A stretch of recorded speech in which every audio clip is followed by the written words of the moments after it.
నమస్తే ఫ్రెండ్స్, నేను మీ Sravani Harsha. Welcome back to our channel. ఇవాళ మన కథ గుణపాఠం. కథని చివరి వరకు వినండి. నచ్చితే కనుక ఖచ్చితంగా తప్పకుండా ఒక్క లైక్ చేయండి. ఈ కథ పైన మీ విలువైన స్పందనని కామెంట్ రూపంలో మాకు తెలియజేయండి. కొత్తవారు ఎవరైనా చూస్తున్నట్లయితే మన ఛానల్ని సబ్స్క్రైబ్ చేసుకోండి.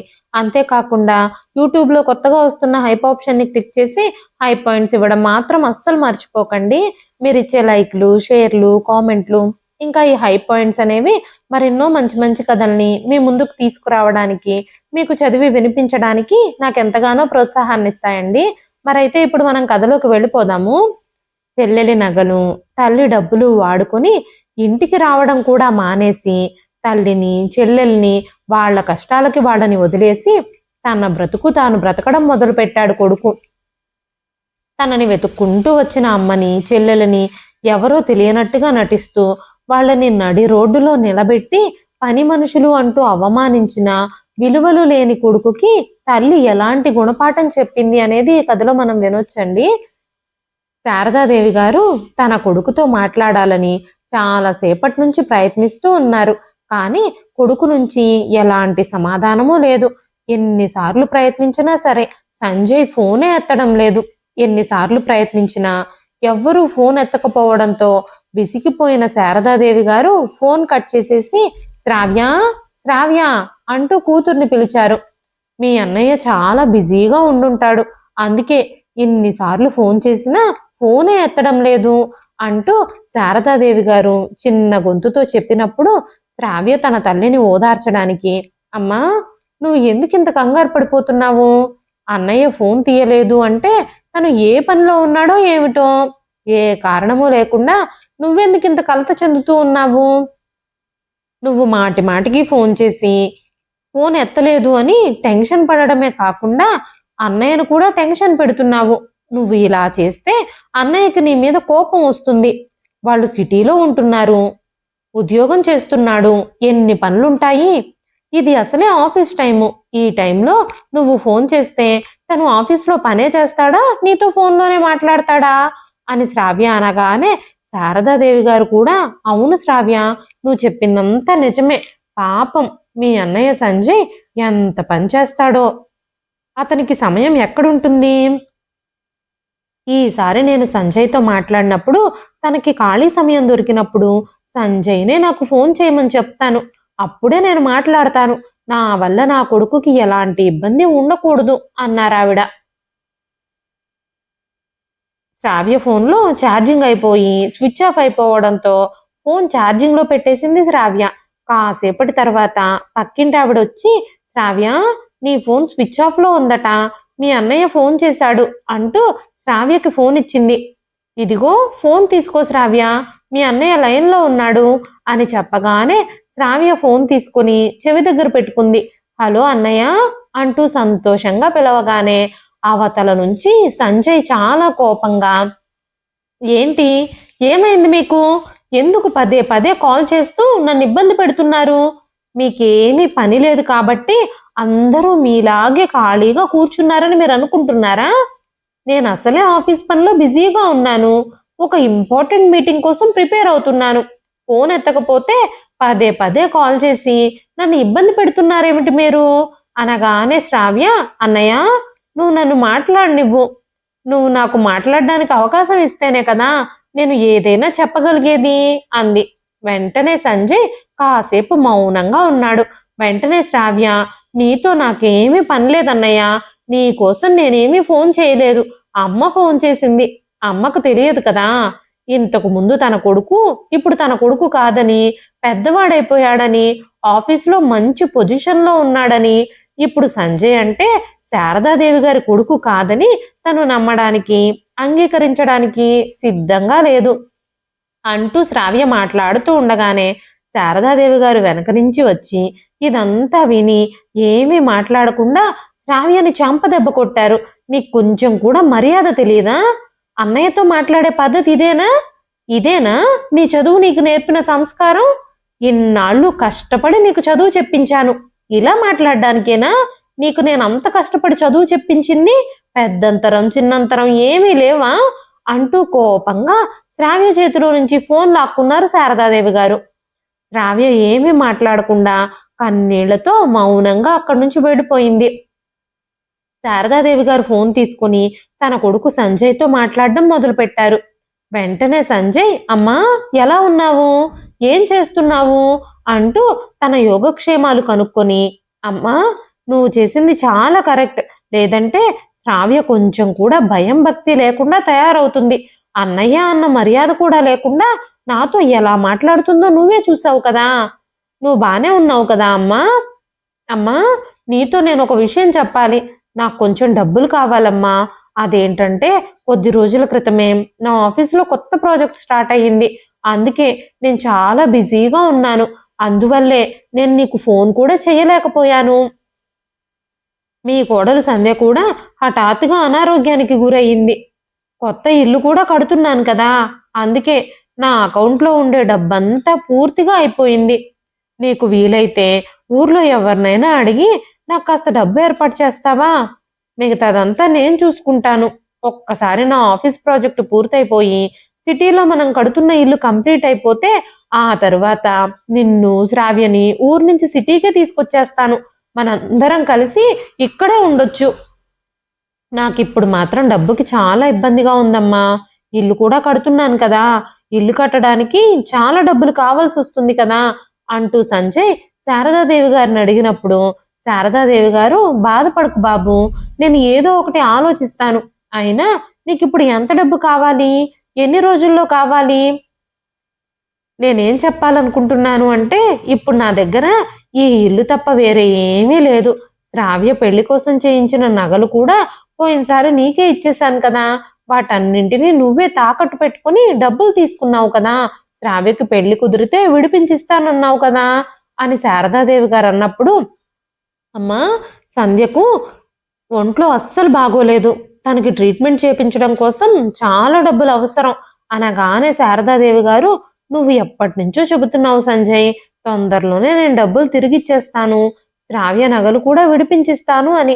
కానీ ఇప్పటి వరకు అలా ఏమీ జరగలేదు. శ్రావ్య ఇంకా ఏమీ చిన్నపిల్ల కాదు. తన పెళ్లి గురించి మనం కూడా ఆలోచించాలి కదా. తనకిప్పటికే పెళ్లి వయసు వచ్చేసింది.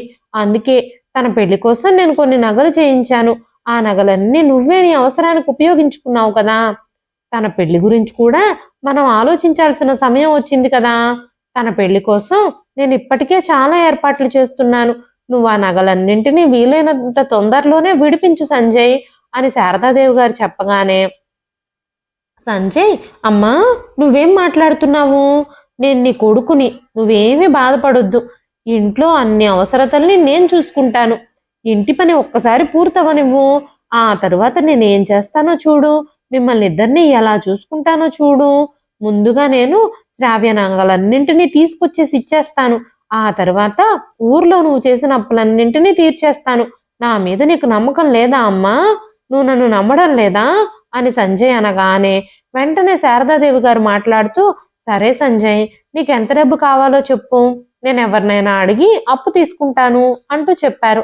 వెంటనే సంజయ్, అమ్మా నాకు ఈసారి 1,00,000 2,00,000 సరిపోవమ్మా, కనీసం ఒక 5 లక్షలన్నా కావాలి. అంత డబ్బు ఏర్పాటు చేయడం నీకు కష్టమే అని నాకు తెలుసు. అయినా సరే ఎలాగోలాగా నా కోసం ట్రై చేయమ్మా అని సంజయ్ అనగానే వెంటనే శారదాదేవి గారు, 5 లక్షల, అంత డబ్బులు నన్ను నమ్మి నాకెవరిస్తారు? ఆల్రెడీ నువ్వు అడిగినప్పుడల్లా అందిన చోటల్లా అప్పులు చేసేసి నీకు డబ్బులు పంపిస్తూనే ఉన్నాను. చేసిన అప్పుల్లో ఒక్కటి కూడా మనం తీర్చలేదు. అలాంటప్పుడు ఎవరైనా సరే మనకి మరోసారి డబ్బులు ఎందుకు ఇస్తారు అని శారదాదేవి గారు చెప్పగానే వెంటనే సంజయ్, అమ్మా నువ్వు ఈ పని ఎందుకు చేయకూడదు? మన గ్రామంలో వడ్డీ వ్యాపారితో మాట్లాడి మన ఇంటిని తాకట్టు పెడితే 5 నుంచి 7 లక్షల వరకు సులువుగా ఇస్తారు. నువ్వు ఒక్కసారి తనతో మాట్లాడడానికి ప్రయత్నించు అని సంజయ్ అనగానే శారదాదేవి గారు ఈ ప్రతిపాదనని స్పష్టంగా నిరాకరించారు. బాబు సంజయ్, మేమిద్దరం తల్లి కూతుళ్ళం ఈ ఇంట్లోనే నివసిస్తున్నాం. ఈ ఇంటిని కూడా తాకట్టు పెట్టి నీకు డబ్బులు ఇచ్చేస్తే మేము ఇంకెక్కడ ఉంటాము? ఈ వయసులో మేము ఎక్కడికని తిరుగుతాము? నీ తల్లి గురించి చెల్లి గురించి నీకు కొంచెమైనా ఆలోచన లేదా? మా ఇద్దరి గురించి నువ్వు కాస్తైనా ఆలోచించు. ఈ వయసులో నేను మీ చెల్లి రోడ్లు పట్టుకుని తిరగాలని నువ్వు అనుకుంటున్నావా అని ఆవిడ అనగానే సంజయ్ కోపంగా, అమ్మా నువ్వు ఎందుకు ఇలాంటి మాటలన్నీ మాట్లాడుతున్నావు? నీ కొడుకు మీద నీకు కొంచెం కూడా నమ్మకం లేదా? నీకు నమ్మకం లేకపోతే నువ్వు నా కోసం ఏమీ చేయాల్సిన అవసరం లేదు. నువ్వేమీ అస్సలు ఆందోళన పడాల్సిన పని లేదు. నేను వేరే ఏదైనా మార్గం వెతుక్కుంటాను. నా తిప్పలేవో నేను పడతాను. ఇక్కడ సిటీలో తెలియని వాళ్ళని ఎంత అడుక్కున్నా ఏం లాభం ఉండదనే కదా నేను నీకు చెబుతున్నాను. అయినా సరే నువ్వేమో అర్థం చేసుకోవడం లేదు. ఇంకా నేనేం చేస్తాను? ఏ కష్టమైనా నేనే భరిస్తాను. కష్టాన్ని పంచుకోవడానికి నాకెవరున్నారని అన్నాడు సంజయ్. కొడుకు నుంచి అలాంటి మాటలు విన్నప్పుడు శారదాదేవి గారికి కొంచెం జాలిగా అనిపించింది. శారదాదేవి గారు ఇంకేమీ ఆలోచించకుండా వాళ్ళు ఉంటున్న ఇంటిని తాకట్టు పెట్టేసి 9 లక్షలు అప్పుగా తీసుకున్నారు. శ్రావ్య తన తల్లిని పదే పదే ఒప్పించడానికి ప్రయత్నిస్తూనే ఉంది. అమ్మా మనకి ఇప్పటికైనా ఈ ఇల్లు మాత్రమే మిగిలింది. దీన్ని కూడా తాకట్టు పెట్టేస్తే రేపు అన్నయ్య డబ్బులు ఇవ్వకపోతే మనం ఎక్కడికని వెళతాము? మన జీవితాన్ని ఎలా గడుపుతాము? నువ్వు అసలు ఇలాంటి పనులు ఎందుకు చేస్తున్నావమ్మా? మనకి ఫ్యూచర్లో చాలా ఇబ్బంది అవుతుంది. నువ్వు కొంచెం కూడా ఆలోచించకుండా ఎందుకు ఇలాంటి తప్పుడు నిర్ణయాలు తీసుకుంటున్నావు అని శ్రావ్య అన్నప్పుడు శారదాదేవి గారు, శ్రావ్య నువ్వు ఇప్పుడు ఎందుకు ఇలా మాట్లాడుతున్నావు? తను నీకు స్వయంగా అన్నయ్య, నీ తోడబుట్టినవాడు. మీరిద్దరూ ఒకరికొకరు రక్తం పంచుకుని పుట్టారు. అలాంటి వాళ్ళు రక్త సంబంధం మర్చిపోతే ఎలాగా? తన గురించి నువ్వు అసలు ఎందుకు తప్పుగా అర్థం చేసుకుంటున్నావు? సంజయ్ తప్పకుండా డబ్బులు తిరిగిచ్చేస్తాడు. సంజయ్ స్వయంగా నీకు అన్నయ్య, కానీ ఎప్పుడు నువ్వు తను మంచివాడు కాదనే అనుకుంటావు అని శారదాదేవి గారు అన్నారు. వెంటనే శ్రావ్య, అది కాదమ్మా, నేను చెప్పే విషయం అర్థం చేసుకో అని మాట్లాడుతూ ఉండగానే శారదాదేవి గారు, శ్రావ్య నువ్వు ఇంకేమీ మాట్లాడొద్దు, నాతో ఎక్కువగా వాదించొద్దు. నేనేం చెయ్యాలి అని అనుకుంటున్నానో అది చెయ్యనివ్వు. ప్రస్తుతానికి ఈ ఇంటికి నేనే కదా పెద్దని. ఇలాంటి నిర్ణయాలు తీసుకునే హక్కు నాకే కదా ఉంటుంది. కాబట్టి నేను ఏం చేయాలనుకుంటున్నానో అది నన్ను చెయ్యనివ్వు. కష్ట సమయంలో మనం మీ అన్నయ్యకు అండగా ఉండకపోతే ఇంకెవరు తనకి సహాయం చేస్తారు? ఇంకా ఎవరు తనకు అండగా ఉంటారు? ఏది ఏమైనప్పటికీ మీ అన్నయ్య ఇప్పుడే కదా నాకు చెప్పాడు, అమ్మా ఇక్కడ ఇంటి పని పూర్తయిపోయాక శ్రావ్య నువ్వు ఇద్దరు ఊరు వచ్చేసి ఇక్కడే మాతో పాటు ఉందరు గాని అని, మిమ్మల్ని ఇద్దరిని నేను నా దగ్గరే ఉంచుకొని చూసుకుంటాను అని, శ్రావ్య పెళ్లి ఖర్చులన్నీ కూడా నేనే భరిస్తాను, మీరు నిశ్చింతగా ఉండండి అంటూ ఇందాకే చెప్పాడు మీ అన్నయ్య. కానీ నువ్వేమో మీ అన్నయ్య గురించి ఈ విధంగా మాట్లాడుతున్నావు అన్నారు శారదాదేవి గారు. శ్రావ్య ఎంత చెబుతున్నా వినకుండా శారదాదేవి గారు ఇంటిని తాకట్టు పెట్టారు. తాకట్టు పెట్టి 9 లక్షలు అప్పుగా తీసుకున్నారు. ఆ తర్వాత శ్రావ్య చాలా పట్టుపట్టింది. అమ్మా అన్నయ్య 5 లక్షలే కావాలని కదమ్మా అడిగాడు, కాబట్టి తనకు 5 లక్షలు మాత్రమే ఇవ్వు. మిగిలిన డబ్బుని నీ అకౌంట్లో వేసుకో. నువ్వు అసలు ఎంత డబ్బు అప్పుగా తీసుకున్నావో అన్నయ్యకి చెప్పొద్దు అని చాలాసేపు శ్రావ్య శారదాదేవి గారిని బ్రతిమాలి వివరించి చెప్పినప్పుడు శారదాదేవి గారు కూడా ఆ మాటలకి అంగీకరించారు. ఆ 9 లక్షల్లో సంజయ్కి 5 లక్షలు ఇచ్చి మిగతా 4 లక్షలు తన అకౌంట్లో వేసుకోవాలని శారదాదేవి గారు అనుకున్నారు. ఇప్పుడిక తల్లి కూతురు ఇద్దరూ కూడా డబ్బులు తీసుకొని సంజయ్కి ఇవ్వడానికి సిటీకి వెళ్లారు. సిటీకి చేరుకోగానే సంజయ్ అప్పటికే రైల్వే స్టేషన్కి వచ్చి వాళ్ళని రిసీవ్ చేసుకోవడం కోసం ఎదురు చూస్తూ ఉన్నాడు. శారదాదేవి గారిని శ్రావ్యని చూడగానే సంజయ్ నవ్వుతూ వాళ్ళ దగ్గరకు వచ్చాడు. అంతేకాకుండా సంజయ్ తన తల్లి పాదాలు తాకి ఆశీర్వాదం కూడా తీసుకున్నాడు. శ్రావ్య కూడా ఏదో ఫార్మాలిటీగా అన్నయ్యని చూసి నవ్వింది. ఆపై తల్లి కూతుళ్ళిద్దరూ సంజయ్తో కలిసి బయలుదేరారు. సంజయ్ శారదాదేవి గారిని శ్రావ్యని తీసుకొని ఇంటికి చేరుకోగానే సంజయ్ భార్య సంధ్య కూడా నవ్వుతూ ఎదురొచ్చి అత్తగారిని ఆడపడుచుని పలకరించింది. అత్తయ్య గారు, చాలా రోజుల తర్వాత మీరు ఇంటికి వచ్చారు, నాకు చాలా సంతోషంగా ఉంది. ఇది మీ కొడుకిల్లు, అప్పుడప్పుడు వస్తూ పోతూ ఉండండి అని సంధ్య మధ్యలో అనగానే శారదాదేవి గారు, అవును సంధ్య, వచ్చిపోవడం కాదు, ఇక నుంచి వచ్చి ఇక్కడే ఉంటాను. ఒక్కసారి మీ కొత్తింటి పని పూర్తయిపోతే ఆ తర్వాత మనందరం కలిసి ఆ ఇంట్లోనే ఉంటాం. సంజయ్ నీతో ఈ విషయం గురించి చెప్పలేదా సంధ్య అన్నారు. ఈ మాటలు విన్న సంధ్య ముఖంలో చిరునవ్వు ఒక్కసారిగా మాయమైపోయింది. వెంటనే తను సంజయ్ వైపు చూడడం ప్రారంభించింది. తన భావాలన్నీ దాచిపెట్టి సంజయ్ కూడా నవ్వుతూ, అరే సంధ్య, అమ్మ శ్రావ్య ఇప్పుడే డబ్బులు తీసుకొచ్చారు. ఈసారి వచ్చినప్పుడు వాళ్ళు ఇక్కడే ఉంటారులే, నేను నీతో చెప్పాను కదా అన్నాడు సంజయ్. డబ్బులు మాట వినగానే సంధ్య చాలా సంతోషించింది. అవునవును, మీరు చెప్పారు కదండి నాతో, నేనే మర్చిపోయాను. కోర్స్ ఇది మీ ఇల్లు కూడా అత్తయ్య గారు. ఇంట్లో పెద్దవాళ్ళు ఎవరైనా ఉంటే అది ఆ ఇంటికే మంచిది. మాకు కూడా ఒక పెద్ద దిక్కు కావాలి కదా. ఇంట్లో పెద్దవాళ్ళు ఎవ్వరూ లేకపోతే ఎంతమంది ఉన్నా ఆ ఇల్లు అసంపూర్ణంగానే ఉంటుంది అంటూ శ్రావ్య అత్తగారికి ఆడపడుచుకి మంచినీళ్ళు ఇచ్చింది. టీ ఇంకా టిఫిన్ చేసిన తర్వాత సంజయ్ తన తల్లి గదిలోకి వచ్చి, అమ్మా ఆ డబ్బులేవి ఎక్కడ పెట్టావు, అవి నాకు ఇస్తావా? నేను ఇప్పుడే ఆఫీస్కి వెళుతున్నాను. కొత్తింటి కోసం కావలసినవన్నీ కొనాలి. కొన్ని డబ్బులు బిల్డర్కి ఇవ్వాలి. మిగిలిన డబ్బులు బ్యాంక్ అకౌంట్లో వేసుకుంటాను. నువ్వేమీ భయపడొద్దు. ముందు ఆ డబ్బు బ్యాంక్ అకౌంట్లో వేసేస్తే మనకి ఎలాంటి భయమూ ఉండదు అన్నాడు సంజయ్. శ్రావ్య బ్యాగ్ తీసుకొచ్చి శారదాదేవి గారికి ఇచ్చింది.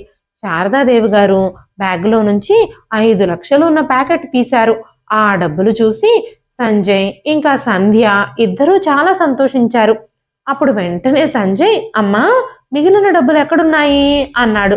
శారదాదేవి గారు శ్రావ్య వైపు చూసి, బాబు సంజయ్, నువ్వు 5 లక్షలే కదా అడిగావు. మిగిలిన డబ్బులు శ్రావ్య పెళ్లి కోసమని జాగ్రత్తగా ఉంచాను. వచ్చే సంవత్సరంలో ఎవరైనా ఒక మంచి అబ్బాయిని చూసి శ్రావ్య బాధ్యత కూడా తీర్చేసుకోవాలని నేను అనుకుంటున్నాను. నువ్వు పెళ్లి చేసుకొని నీ భార్యతో చాలా సంతోషంగా జీవిస్తున్నావు. అలాగే శ్రావ్య కూడా పెళ్ళై అత్తగారింటికి వెళ్ళిపోతే నేను కూడా నా బాధ్యతలన్నింటి నుంచి విముక్తి పొందుతాను అన్నారు శారదాదేవి గారు. ఆ మాటల్ని అర్థం చేసుకోవడానికి సంజయ్కి కాస్త సమయం పట్టింది. వెంటనే సంజయ్ కొంచెం కోపం చూపిస్తూ, నువ్వేం మాట్లాడుతున్నావమ్మా? ఒక్కొక్కసారి నువ్వు నన్ను అస్సలు నమ్మవెందుకు? నా మీద నీకు కొంచెం కూడా నమ్మకం లేదా? అందుకే నువ్వు కొంత డబ్బును దాచిపెట్టేసుకున్నావా అని సంజయ్ అనగానే వెంటనే సంధ్య, సంజయ్, మీ అమ్మకి కనీసం నీ మీద కాస్త విశ్వాసం కూడా లేదని తెలిసినప్పుడు నన్ను అందరం కలిసి ఉందామని పదే పదే నువ్వెందుకు అడుగుతున్నావు? అత్తయ్య గారికి మన మీద కొంచెం కూడా నమ్మకం లేదు. ఇప్పుడు ఆవిడ ఊరికి వెళ్ళి నా కోడలు నేను తినే భోజనంలో ఏదో కలిపిందని అందరికీ చెబుతుందేమో, లేదంటే నా కొడుకు నా నుంచి డబ్బులు మొత్తం లాక్కున్నాడు అని అందరి ముందు చెబితే, నమ్మకం లేనప్పుడు ఇలాంటి విషయాలే జరుగుతాయి అని సంధ్య మాట్లాడుతూ ఉండగానే శారదాదేవి గారు, అమ్మా సంధ్య, నువ్వు ఇలా ఎందుకు మాట్లాడుతున్నావు? అసలు నువ్వు ఇలా ఎందుకు మాట్లాడుతున్నావో నాకు అర్థం కావడం లేదు. నా కొడుకు మీద నాకు పూర్తిగా నమ్మకం ఉంది. నమ్మకం లేకుండానే నేను ఇంత దూరం వస్తానా? సంజయ్ 5 లక్షలు అడిగాడు కదా, అందుకే నేను మిగిలిన డబ్బుల్ని దాచిపెట్టాలి అని అనుకున్నాను. అంతే తప్ప మీ మీద నమ్మకం లేకేమీ కాదు అని శారదాదేవి గారు అన్నారు. వెంటనే శారదాదేవి గారు ఆ బ్యాగులోని మిగిలిన 4 లక్షలు కూడా తీసి వాటిని సంజయ్ చేతిలో పెట్టి, సంజయ్ తీసుకో, వీటిని కూడా నీ అకౌంట్లోనే వేసుకో. ఏదైనా అవసరం వచ్చి నేను అడిగినప్పుడు వాటిని తీసి నాకు ఇద్దు గాని.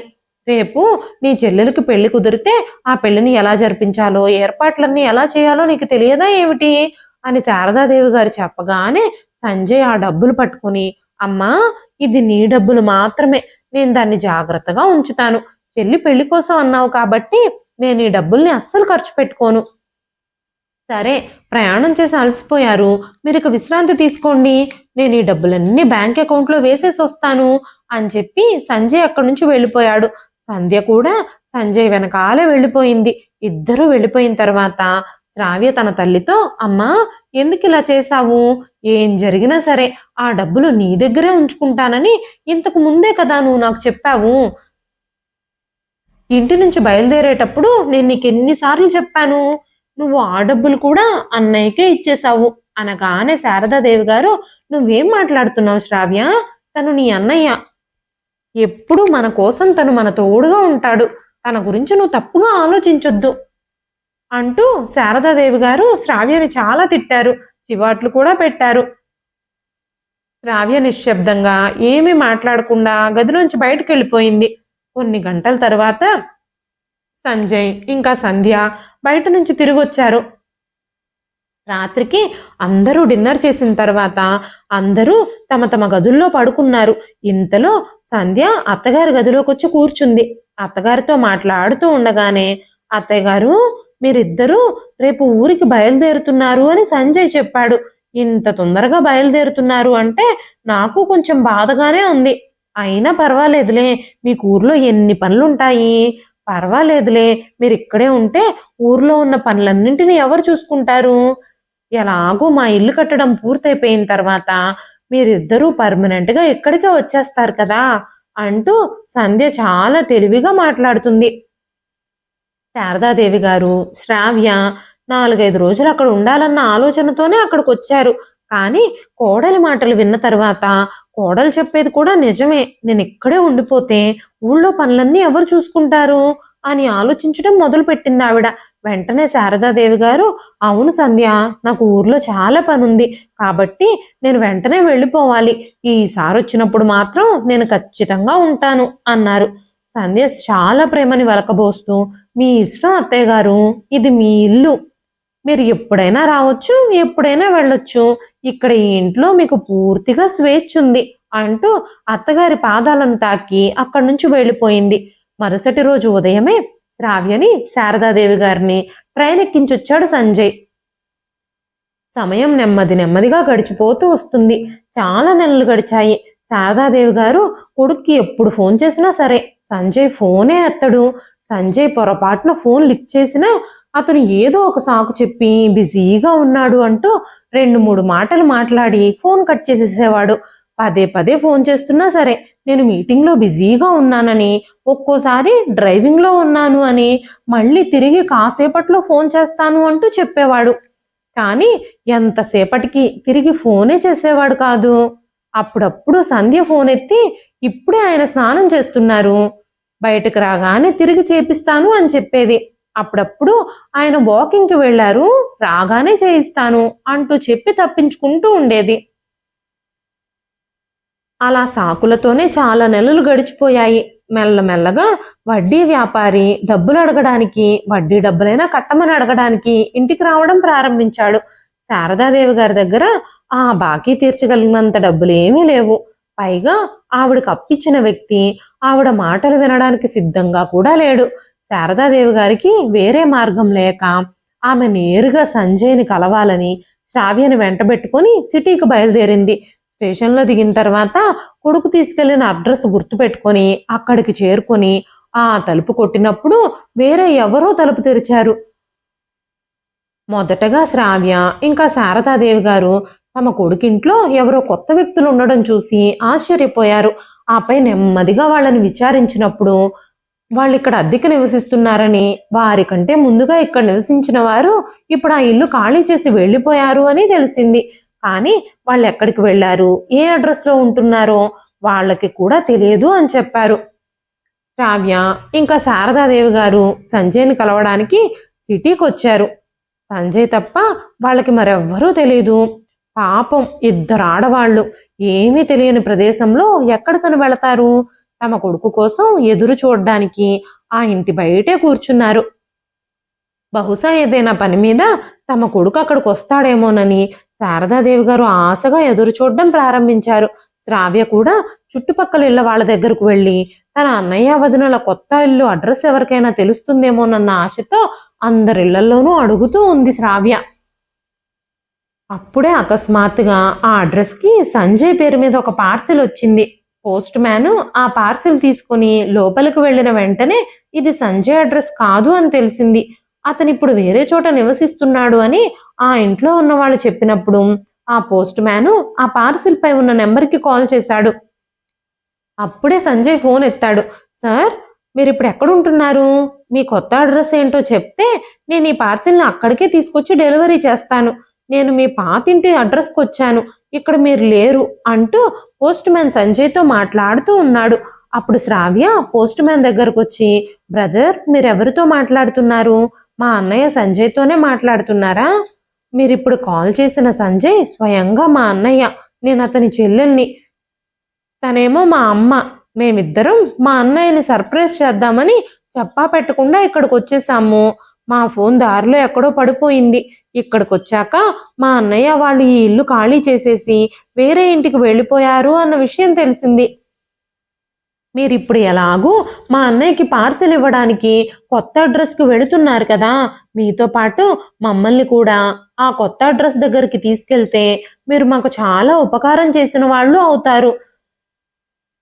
మా పరిస్థితిని అర్థం చేసుకొని మాకు సహాయం చేయండి అంటూ ఆ పోస్ట్ మ్యాన్ని బ్రతిమాలింది శ్రావ్య. వెంటనే పోస్ట్ మ్యాన్, పర్వాలేదమ్మా, కానీ మీరు నాతో పాటు రాలేరు. నా చిన్న బైక్ మీద మనం ముగ్గురం పట్టము, ప్లస్ ముగ్గురం బైక్ మీద వెళ్ళకూడదు, సిటీలో ఫైన్ వేస్తారు. నేను ముందు బైక్ మీద వెళతాను, మీరు ఏదైనా ఆటో ఎక్కి నా వెనకాలే నా బండిని ఫాలో అవ్వండి అని చెప్పాడు పోస్ట్ మ్యాన్. వెంటనే శారదాదేవి గారు ఇంకా శ్రావ్య ఒక ఆటో పిలిపించి ఆ ఆటో ఎక్కి పోస్ట్ మ్యాన్ వెనకాలే వెళ్ళారు. కొంతసేపటి తర్వాత పోస్ట్ మ్యాన్ చాలా పెద్ద ఎత్తైన అపార్ట్మెంట్ దగ్గరకు చేరుకున్నాడు. శారదాదేవి గారు తలెత్తి చూసినప్పుడు శ్రావ్యతో చెప్పింది, చూస్తుంటే ఇవన్నీ పెద్ద పెద్ద అపార్ట్మెంట్స్ లా ఉన్నాయే అంటూ. శారదాదేవి గారు అలాంటి బిల్డింగుల్ని మొదటిసారి చూశారు. ఆ బిల్డింగులు చూసిన శారదాదేవి గారు, ఈ బిల్డింగ్స్ ఇంత పెద్దగా ఉన్నాయి, మన సంజయ్ ఇంత పెద్ద బిల్డింగ్లో ఏ అంతస్తులో ఉన్నాడో ఎలా కనుక్కోవడం అనగానే అప్పుడు ఆ పోస్ట్ మ్యాను, అమ్మా, నా పని ఇక్కడి వరకు మాత్రమే. నేను ఈ పార్సిల్ని సెక్యూరిటీ గార్డ్కి ఇచ్చేసి ఇక్కడి నుంచి తిరిగి వెళ్ళిపోవాలి. మీ అబ్బాయి ఎక్కడున్నాడో ఇక మీరే వెతుక్కోవాలి. మీ అబ్బాయే సెక్యూరిటీ గార్డ్ దగ్గర పార్సిల్ పికప్ చేసుకుంటాను అని చెప్పాడు. ఏదైనా సమస్య ఉంటే మీరు ఆ సెక్యూరిటీ గార్డ్ని అడగండి అని చెప్పి పోస్ట్ మ్యాన్ వాచ్మెన్కి పేరు అడ్రస్ చెప్పి ఆ పార్సిల్ అతనికి ఇచ్చి అక్కడి నుంచి వెళ్ళిపోయాడు.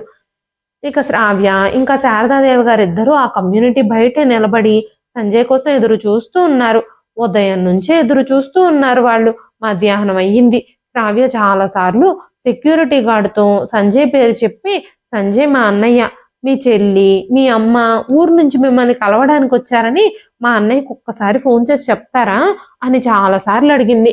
కానీ శారదాదేవి గారు శ్రావ్య వేసుకున్న బట్టలు, వాళ్ళ వేషధారణ చూసి ఆ సెక్యూరిటీ వాళ్ళని అస్సలు పట్టించుకోలేదు. శారదాదేవి గారు కాటన్ చీర కట్టుకుని ఉన్నారు. అంతేకాకుండా శ్రావ్య కూడా ఒక నార్మల్ పంజాబీ డ్రెస్ ధరించి ఉంది. అంతేకాకుండా వాళ్ళిద్దరూ పదే పదే ఆ ఎత్తైన భవనాల వైపు ఆశ్చర్యంగా చూస్తూ ఉన్నారు. అందుకే సెక్యూరిటీ అతను వాళ్ళని అస్సలు పట్టించుకోలేదు. శ్రావ్య ఎన్నిసార్లు అడిగినా సరే తను విననట్టే మౌనంగా ఉన్నాడు. అప్పుడు శ్రావ్య 2 చేతులు జోడించి ఆ సెక్యూరిటీ గార్డ్ని అభ్యర్థించింది, మేము చాలా దూరం నుంచి వచ్చామండి, దయచేసి మా అన్నయ్య ఏ ఫ్లోర్లో ఉంటాడో, ఏ నెంబర్ బిల్డింగ్లో ఉంటాడో చెప్పండి, మా అన్నయ్యని మేము అర్జెంటుగా కలవాలి అని శ్రావ్య అడిగినప్పుడు వెంటనే సెక్యూరిటీ అతను, నీలాంటి వాళ్ళు ఇలాంటి అపార్ట్మెంట్ల దగ్గరకు వచ్చి పొద్దున్నే పని అడుక్కోవడానికి వస్తారు, కానీ ఇక్కడ పని మనిషిని ఎలా పడితే అలా పెట్టుకోరు. ఇక్కడ ఇళ్లల్లో ఏ పని మనిషి పని చేయాలన్నా సరే ముందుగా పోలీసుల ద్వారా విచారణ జరిపి వాళ్ళ డీటెయిల్స్ అన్ని తీసుకున్న తర్వాతే ఈ అపార్ట్మెంట్లో ఎవరికైనా పని దొరుకుతుంది అని చెప్పగానే వెంటనే శారదాదేవి గారు ముందుకొచ్చి, తమ్ముడు, మేము ఇక్కడికి పని అడుక్కోవడానికి రాలేదు బాబు, మేము ఇళ్లల్లో పని చేసే వాళ్ళం కూడా కాదు, మా అబ్బాయి ఈ అపార్ట్మెంట్లోనే నివసిస్తున్నాడు, మేము తనని కలవడానికే వచ్చాము అన్నారు. ఏంటి, మీ కొడుకు ఈ అపార్ట్మెంట్లో ఉంటున్నాడా? మీ వేషధారణ చూస్తే అసలు అలా అనిపించడమే లేదే. అయినా మీ కొడుకు ఈ అపార్ట్మెంట్లో ఉంటే మీరు బయట ఉంటే వచ్చి తీసుకెళ్ళాలి కదా అంటూ చాలా వెటకారంగా అన్నాడు ఆ గార్డు. శ్రావ్యకి చాలా కోపం వచ్చింది. నువ్వు మా అమ్మతో ఎందుకు అలా మాట్లాడుతున్నావు? మీకు కనీసం మర్యాద కూడా తెలియదా? పెద్దవాళ్ళని గౌరవించాలని తెలియదా? ఒక్కసారి మీరు రిజిస్టర్లో చెక్ చేసి చూడండి, ఈ కమ్యూనిటీలో సంజయ్ అన్న పేరుతో ఎవరైనా నివసిస్తున్నారా లేదా అని. అతని భార్య పేరు సంధ్య, వాళ్ళిద్దరూ మా అన్నయ్య వదినలు, నేను ఆయన చెల్లెల్ని, ఈవిడ అతని తల్లి. నువ్వు మాతో ఇంత చెడ్డగా ప్రవర్తిస్తున్నావని మా అన్నయ్యకి తెలిస్తే మా అన్నయ్య నిన్ను అస్సలు వదలడు అంటూ సెక్యూరిటీ గార్డుతో వాదించడం మొదలుపెట్టింది శ్రావ్య. అప్పుడు వేరే సెక్యూరిటీ గార్డ్ అక్కడికి వచ్చి, ఇదిగో అమ్మాయి, ఎందుకు అతనితో గొడవ పెట్టుకుంటున్నావు అంటూ అడిగాడు. వెంటనే ఆ సెక్యూరిటీ అతను, ఈ బిల్డింగ్ లో వాళ్ళ అన్నయ్య నివసిస్తున్నాడు అని చెప్తున్నారు వీళ్ళు అంటూ చెప్పాడు. వెంటనే అతను, సరే అయితే వాళ్ళని లోపలికి వెళ్ళనివ్వు అని చెప్పగానే ఆ సెక్యూరిటీ గార్డు వీళ్ళ మొహాలు చూస్తూ ఉంటే వాళ్ళ కొడుకు ఈ కమ్యూనిటీలో నివసిస్తున్నాడు అని నీకు అనిపిస్తుందా? ఈ బిల్డింగ్స్ ఎంత హైఫైగా ఉన్నాయి. ఇక్కడ ఒక గది అద్దెకి తీసుకోవాలన్నా కూడా ఇలాంటి వాళ్ళకి అందుబాటులో ఉండదని నీకు తెలియదా? ఎప్పటికీ వీళ్ళిద్దరూ ఎలాంటి మాటలు చెప్తున్నారో తెలుసా? వాళ్ళ అన్నయ్య ఈ కమ్యూనిటీలో ఒక సొంత ఫ్లాట్ కలిగి ఉన్నాడు అని వీళ్ళు చెబుతున్నారు అన్నాడు అతను. చాలాసేపు చర్చలు జరిగిన తర్వాత ఆ సెక్యూరిటీ అతను శ్రావ్యని శారదాదేవి గారిని లోపలికి పంపించాడు. శారదాదేవి గారు శ్రావ్య ఆ గేటెడ్ కమ్యూనిటీ లోపలికి వచ్చారు. కానీ ఇప్పుడు వాళ్ళు ఎక్కడని వెతుకుతారు? ఎక్కడికి వెళ్లాలో కూడా తెలియదు. సంజయ్ ఫ్లాట్ నెంబర్ ఎంతో కూడా తెలియదు. అక్కడ అలాంటి బిల్డింగ్లే ఒకే రకంగా ఉన్నవి చాలా ఉన్నాయి. ఏ బిల్డింగ్ లోకి వెళ్లాలో కూడా వాళ్ళకి అర్థం కావడం లేదు. ఒకే బిల్డింగ్ లో ఎన్నో ఇల్లులున్నాయి. ఆ కమ్యూనిటీలో అలాంటి బిల్డింగ్స్ చాలా ఉన్నాయి. శ్రావ్య ఇంకా శారదాదేవి గారు అక్కడే నిలబడి చూస్తూ ఉన్నారు. అప్పుడు శ్రావ్య కళ్ళు అక్కడ పార్క్ లో వాకింగ్ చేస్తున్న సంజయ్ ఇంకా సంధ్యల మీద పడ్డాయి. వాళ్ళిద్దరూ పార్క్ లో వాకింగ్ చేయడానికి వచ్చారు. అక్కడ వాళ్ళు వాళ్ళ స్నేహితులతో కూడా మాట్లాడుతూ ఉన్నారు. సంజయ్ని చూడగానే శ్రావ్య ఇంకా శారదాదేవి గారు సంజయ్ వైపు పరిగెత్తుకుంటూ వెళ్లారు. శారదాదేవి గారు సంజయ్ని కౌగిలించుకుని ఏడవడం మొదలుపెట్టారు. బాబు సంజయ్, నువ్వెక్కడున్నావు? ఎప్పటి నుంచి నేను మీకోసం వెతుకుతున్నామో తెలుసా? ఆ సెక్యూరిటీ గార్డు మమ్మల్ని బయటే ఆపేశాడు. పైగా నన్ను శ్రావ్యని పని మనుషులు అంటూ అవమానించాడు. మీరు ఇల్లు మారిపోయారు. ఆ విషయం కనీసం మాకు చెప్పనే లేదు. కొత్త ఇంటి అడ్రస్ కూడా మాకు ఇవ్వలేదు. ఎన్నిసార్లు ఫోన్ చేసినా నువ్వు ఫోన్ ఎత్తడం లేదు అంటూ కన్నీళ్లు తుడుచుకుంటూ మళ్ళీ మళ్ళీ చెబుతూనే ఉన్నారు శారదాదేవి గారు. సరే, ఇదంతా వదిలేసేయి, నువ్వు ఎలా ఉన్నావో చెప్పు అంటూ శారదాదేవి గారు అడుగుతూ ఉన్నప్పుడు సంజయ్ స్నేహితుడు సంజయ్, ఈవిడెవరు? ఆవిడ నిన్ను బాబు అని పిలుస్తుంది, నువ్వు కొడుకని చెప్తుంది అని అనగానే ఆ సమయంలో శారదాదేవి గారిని శ్రావ్యని చూసిన సంజయ్కి వీళ్ళిద్దరూ నా తల్లి చెల్లి అని జనాలకు తెలిస్తే నేను చాలా పెద్ద కష్టంలో ఇరుక్కుపోతాను. ఎందుకంటే ఉదయం నుంచి వాళ్ళిద్దరూ పిచ్చి వాళ్ళల్లా తిరుగుతూ ఇద్దరి పరిస్థితి పూర్తిగా దిగజారిపోయింది. వాళ్ళిద్దరూ సరైన బట్టలు కూడా వేసుకోలేదు. వాళ్ళిద్దరి గురించి అందరికీ తెలిస్తే నా పరువే పోతుంది అని అనిపించింది సంజయ్కి. వాళ్ళిద్దరూ నిన్ననగా ఇంటి నుంచి బయలుదేరారు కాబట్టి వాళ్ళు ఒక బ్యాగులో తమ కోసం ఆహారం నీళ్లు తెచ్చుకున్నారు. వాళ్ళని చూస్తూ ఉంటే చాలా చీప్గా అనిపిస్తున్నారు. వాళ్ళు తన వాళ్లే అని తెలిస్తే అందరి ముందు తన పరువు పోతుంది. అందరూ తనని చీప్గా చూడడం మొదలు పెడతారు అని అనుకున్నాడు సంజయ్. వెంటనే సంజయ్, వీళ్ళిద్దరూ ఎవరో నాకు తెలియదు, ఈవిడ నన్ను కొడుకు అని ఎందుకు పిలుస్తుందో కూడా నాకు తెలియదు అంటూ, మీరెవరో నాకు తెలియదండి, మీరు అసలు ఇక్కడికి ఎలా వచ్చారు? ఏదైనా పని కోసం వచ్చారా? మా ఇంట్లో మీకు ఇవ్వడానికి ఎలాంటి పని లేదు అన్నాడు సంజయ్. తన కొడుకు తనని తెలియని వ్యక్తి అని పిలుస్తూ ఉన్నప్పుడు శారదాదేవి గారికి నోటి నుంచి మాటే రాలేదు. ఏమీ మాట్లాడకుండా మౌనంగా సంజయ్ వైపే చూస్తూ ఉంది ఆవిడ. ఆవిడ కళ్ళల్లో నీళ్లు, ముఖంలో ఆశ్చర్య భావాలు కనిపిస్తూ ఉన్నాయి.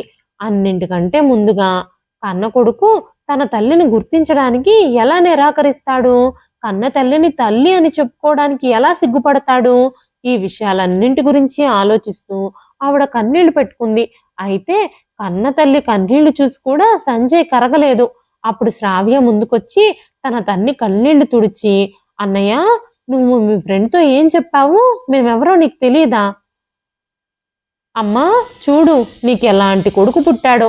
నీ కొడుకు ఇలాంటి మూర్ఖుడు కావడం మన దౌర్భాగ్యం అంటూ శ్రావ్య తన అన్నయ్యని చూస్తూ, ఈ రోజు మీరు ఇంత విశాలవంతమైన విలాసవంతమైన భవనంలో నివసిస్తున్నారు అంటే దానికి కారణం అమ్మ.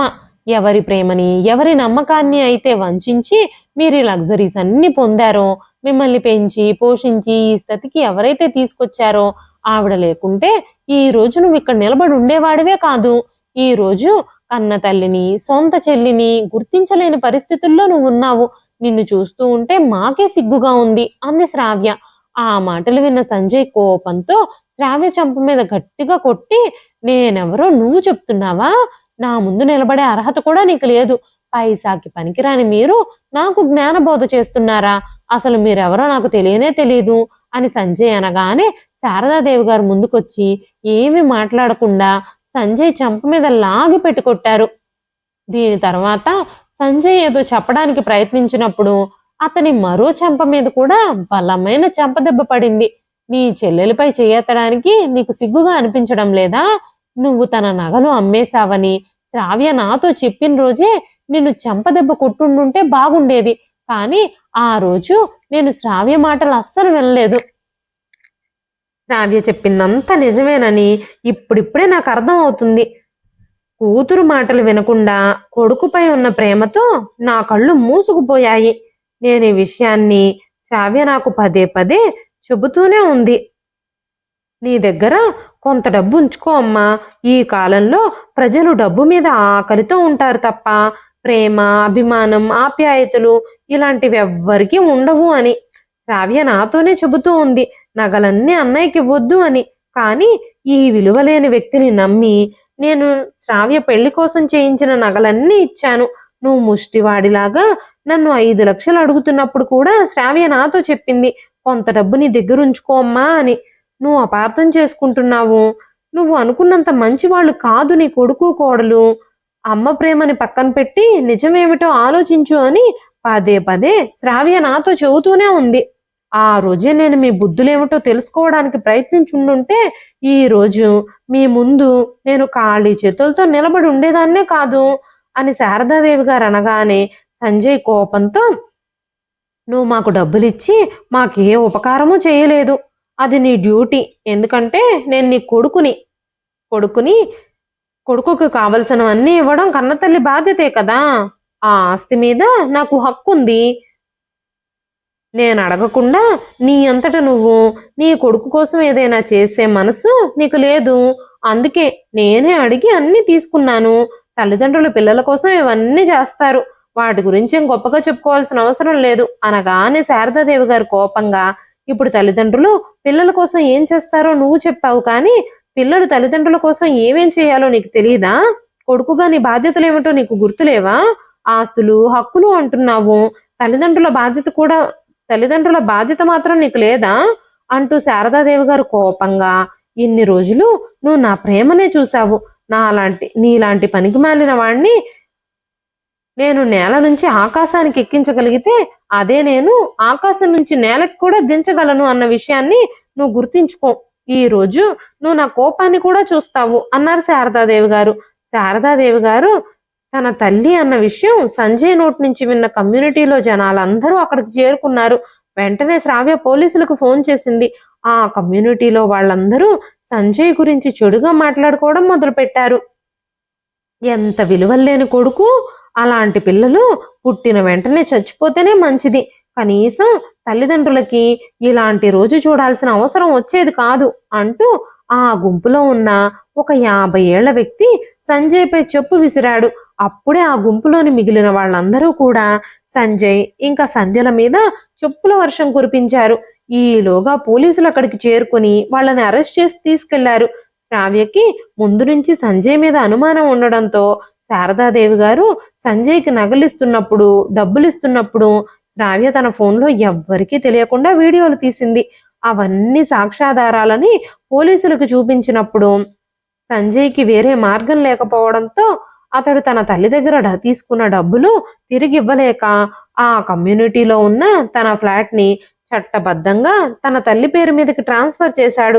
ఇప్పుడు శారదాదేవి గారు ఇంకా శ్రావ్య ఆ గ్రామంలోనే నివసిస్తూ ఆ ఫ్లాట్ని అద్దెకిచ్చి ఆ అద్దె డబ్బులతో మెల్లమెల్లగా అప్పులు తీర్చుకుంటూ ఉన్నారు. కానీ శారదాదేవి గారు ఇప్పుడు చాలా బాధపడుతున్నారు. శ్రావ్యకి మాట్లాడే అవకాశమే ఇచ్చుండుంటే అప్పుడే విషయం బాగుండేది. ఈ విషయాలన్నీ ఇంత దూరం వచ్చేవి కావు. తన మాటలు నేను వినుండుంటే బాగుండేది. ఇంత ఇబ్బంది పడుండాల్సిన పరిస్థితులు వచ్చేవి కావు. తన మాటల్ని నేను అప్పుడే అర్థం చేసుకుని ఉంటే మేము ఈ రోజును చూడాల్సిన అవసరం వచ్చుండేది కాదు అని మనసులోనే బాధపడుతూ ఉన్నారు శారదాదేవి గారు. ఇదండి ఈ రోజు కథ. ఈ కథ మీకు ఎలా అనిపించింది? శారదాదేవి గారు శ్రావ్య విలువలు లేని తమ కొడుకుకి సరైన గుణపాఠమే చెప్పారని మీరు భావిస్తున్నారా? మీ విలువైన అభిప్రాయాలని కామెంట్ రూపంలో మాకు తెలియజేయండి. కథ నచ్చితే ఒక లైక్ చేయండి. మరెన్నో ఇలాంటి ఇంట్రెస్టింగ్ కథల కోసం మన ఛానల్ని సబ్స్క్రైబ్ చేసుకోండి. మరొక మంచి కథతో రేపు మళ్ళీ కలుస్తానండి. అంతవరకు సెలవు. ఉంటానండి.